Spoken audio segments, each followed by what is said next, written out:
জি একটি সূচকীয় ফাংশন যার প্রারম্ভিক মান ঋণাত্মক 2 এবং সাধারণ অনুপাত 7/1। জি অফ টি এর সূত্র লেখো। আচ্ছা, যেহেতু এটি একটি সূচকীয় ফাংশন, এর সূত্রটি হবে জি অফ টি সমান আমাদের প্রারম্ভিক মান, যাকে আমরা এ ধরতে পারি,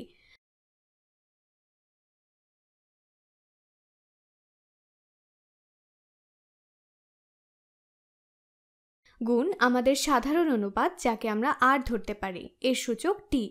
এটা দেখতে এমন হবে এবং আমাদের প্রারম্ভিক মান দেওয়া আছে, সেটা হলো ঋণাত্মক 2।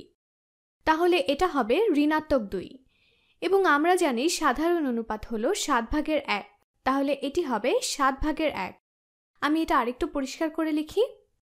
জি অফ টি সমান আমাদের প্রারম্ভিক মান ঋণাত্মক 2 গুণ আমাদের সাধারণ অনুপাত 7/1 এর সূচক টি।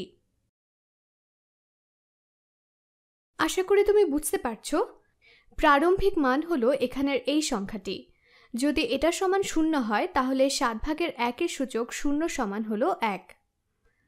এবং তাহলে জি অফ 0 যদি আমরা টি দিয়ে সময় বোঝাই, তাহলে সময় যখন 0 তখন ফাংশনটি সমান ঋণাত্মক 2, যেটা হলো আমাদের প্রারম্ভিক মান।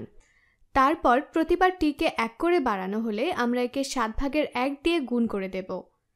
তাই প্রতিটি ক্রমিক মানের অনুপাত হবে 7/1। এই কারণেই আমরা একে সাধারণ অনুপাত বলি। আশা করি তুমি বুঝতে পেরেছো।